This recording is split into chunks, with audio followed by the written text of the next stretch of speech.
Welcome back to the Capital Mindset Show, everyone. Hope you guys are having a great day as always. Today's video is going to serve as kind of a reflection video, talking about the last year, how I did, what was my portfolio performance. I've shown you guys in the past, but we're going to show it again here today because I'm kind of a more concentrated portfolio rather than being part of a big live stream. Because if you guys are not new or new to the channel, you know, or you don't know, that the Capital Mindset live streams can go on for at least 2 hours. So they're not very, I guess, watchable to the average person, and especially the person with maybe a shorter attention span. So this hopefully serves to kind of, also for myself, to kind of refer to and kind of document this journey on this YouTube channel, etc., and stuff like that. Yeah, so here we go. So first I'm going to be talking about what are some of the mistakes that I made. And this is off of recollection. You know, I don't go off of a script. So here we go. So when I think about some of the mistakes I made, one of them that comes to mind is, of course, Unum Group. So what I did with Unum Group is I sold some call options, and that didn't end up turning out to be all that well, although it wasn't for the full position. But I did show you guys that mistake because I feel like on YouTube, a lot of people show when they sell call options and it's just easy printing money and they are the casino or whatever they say that they are. And with this specific trade, we were trying to make, you know, some extra cash here, and it worked throughout the whole year. I got a little too greedy at one point. And by the time those shares were called away, I think the delta was about $5 between what the strike price was and the market price was, which was unfortunate. Again, thankfully, it wasn't for the whole thing. And also at the same time, the $35 strike was about 100%, close to 100% gain from the original purchase price. So at the end of the day, we did really well in the position, and the dividends we received throughout the years were also really well received too. Now, some other mistakes that I made. There were some positions I think I was overly, getting into these random positions, watcher positions, and really kind of, instead of focusing on, at least supporter positions. There was also the over-aggression with global payment systems, ticker symbol GPN. I did tax loss harvest, as you guys remember from the portfolio update videos. I could have been a little bit more patient with that. And some of the things that we executed well, I'll actually save that till after we discuss performance, because I assume there's going to be a decent amount of people who want to look at or talk about performance. So I'm going to show right here on this, I'm hiding the dollar figures for my privacy. It's always been that way. That's how things are. Can't do anything about that. All right. So here we are, the cumulative time-weighted return from the date measured January 1st, 2022 to January 26, 2023 was 30.03%. The S&P 500 performed over that time period as a total return, not just price action, but total return, negative 13.32. This includes the most recent rally, of course. So some of the things I did well throughout that year was really positioning myself for what I was making videos about, which was the liquidity crunch. You guys could have basically been following my general thought process or thoughts about the economy and how I was positioning myself. We also had some major wins in the form of Netflix, which is now approaching 100% gains. Also, in the later half of the year, we had a strong conviction buy in Meta, which is performing really well. Of course, we had some of the other winners throughout the buys in 2021 that proceeded to be winners in 2022, such as Cardinal Health, and as well as BHP as another one. There were some others, for example, Molson Coors, kind of a small little winner in there. Some of them didn't do much, like just for the sake, Rio Tinto. Another one that didn't perform well at all, Warner Brothers Discovery. Another one that performed, well, but I'm not going to count the ones that performed well from 2020, but there were some that performed really well in 2020, was able to sell and then redeploy that cash into other positions and, what I thought would generate extra return. So, and if you can see kind of if I show, like, for example, this is all accounts. So this is, even some of them that are newer accounts, older accounts, because I have some that, retirement accounts in there, non-retirement accounts in there. So all accounts in existence that were started with this platform. I can show you guys, for example, the 3-year if you guys are curious. So this is going back from January 1st, 2020 to January 26, 2023. And that is showing a 93% rate of return versus S&P 500 total return of 32%. So you can kind of see the story back in those days, but I wasn't making videos. And I guess we can save that for maybe a live stream in case people are wondering. I'll also be sharing for the first time, I guess, on YouTube, but I'm not going to be discussing the makeup. All I will tell you is that portfolio follows a very similar strategy to my main holdings, but it is entirely different. And I'll explain a little bit further once I have that pulled up.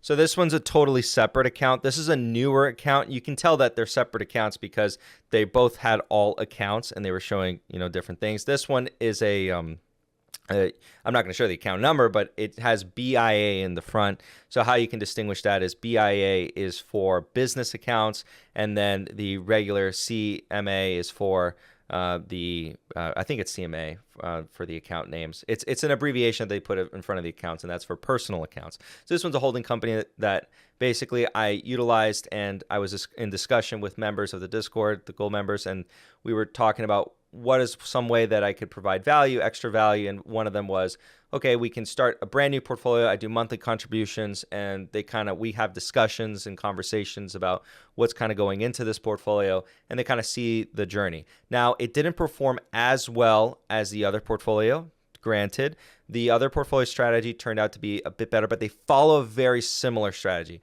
One of the things that's a main difference is this portfolio does not have the legacy positions of the other portfolio. So the other portfolio has positions from when I was even first investing, because there are some positions that I've held for a very long time. And some of the shares I bought, now we're getting to nearly 10 years ago. So it's actually kind of crazy to think about.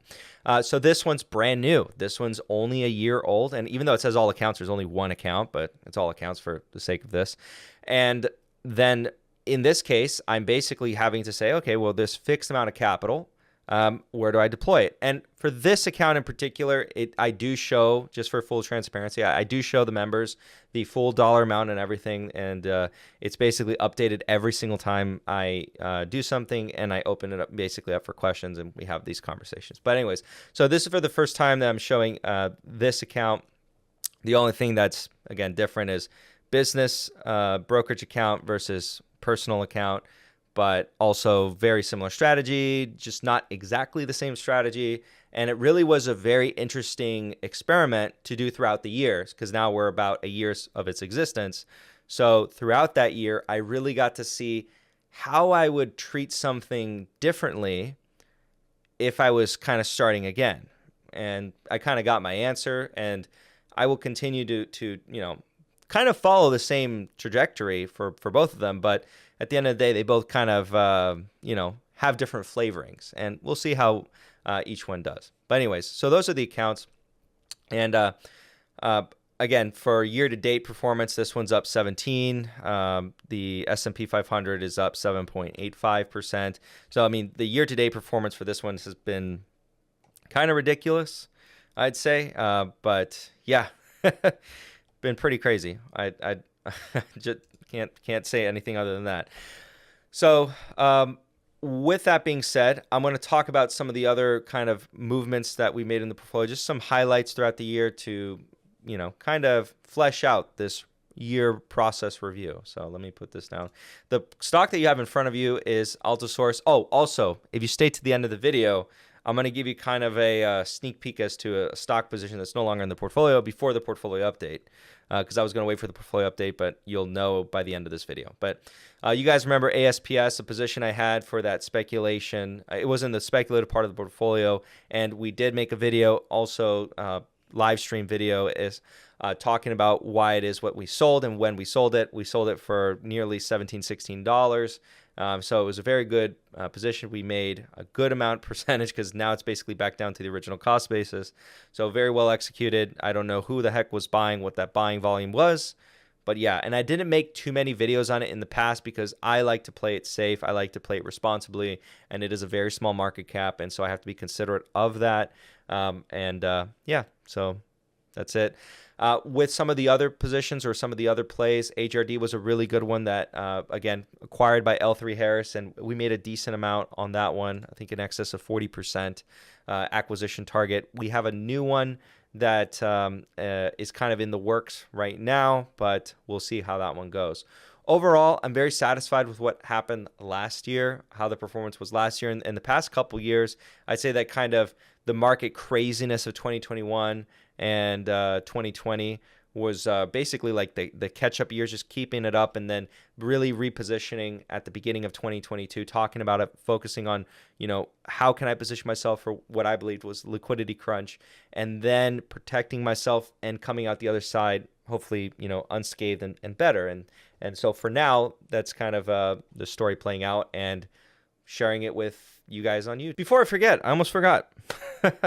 The company that I exited is Intel. So I did sell Intel, and it wasn't actually today, even though today I think the appreciation on the shares still would have been like 3-ish%.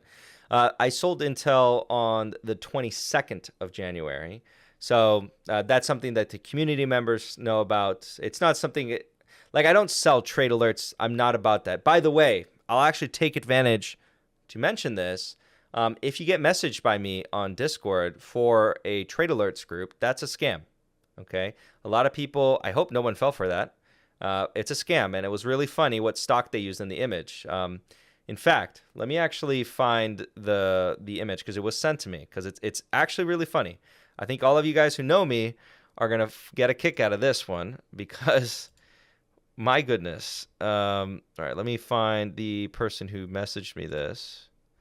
And let's see, let's open links. So, all right, and then I'm going to share. So this person decided to message people on Discord under my name, right? Capital Mindset, and was saying, okay, you want to pay for this group, right? You want to participate in this trading group, and the stock that they use to show, which this is. Looks very fake, was Tesla. Okay, so if you've been watching the channel at all, this is how you know if you're a fake fan or a real fan. Do you think that if I had a trading group where I was, selling trades and stuff, it would be Tesla? I mean, that'd be kind of like a big brain move. Like, I'm talking what I say, or I'm more of like the skeptic. Oh, and also, by the way, you guys know how I am with investing. I don't trade like that. I maybe do it for fun. I'll do it for Foot Locker, swing trade here and there. And overall profit $64,900. Oh yeah, that's right. Because I am always talking about the dollar figures of everything that I do. That's totally right. I solicit people and I send them dollar figures. Totally what I do. So just be aware of that when you're on Discord or anywhere, even in the YouTube comment section. I am not going to message you for products or services. I'm not going to do that. No, that's not me. So yeah, just be aware of that. Be safe out there. So again, the stock I sold, Intel, I wanted to say real quick, why did I sell it? It's actually not for any of like the business performance or anything like that. I actually just wanted extra cash, and it was my lower conviction, and I was like, yeah, I'll sell Intel. If I'm being honest, I did not predict what was going to happen. I might make a video on kind of what happened. I guess the consensus is that the earnings are bad, everything's bad at Intel, which makes me intellectually curious. Again, if I was sold Intel today, I still would have been at a gain. A small gain, but a gain. And it only was a small gain from when I sold on I don't know if it was exactly the 22nd, but it was around the 22nd. It was either the 21st or the 22nd. Can't forget. I don't have it in front of me. With that being said, thank you guys so much for watching. If you guys have any questions, I can't promise I can answer all of them, but you can ask them down in the comment section below. If you like this video, you can feel free to leave a like. You can share this video if you want to. I don't know why you want to. If you know any people in your life that are into stocks like you, then you only know crazy people. But joking. And aside from that, I'll see you guys on the live streams where you can ask questions live if you have any. But yeah, see you guys. Have a good one. Bye.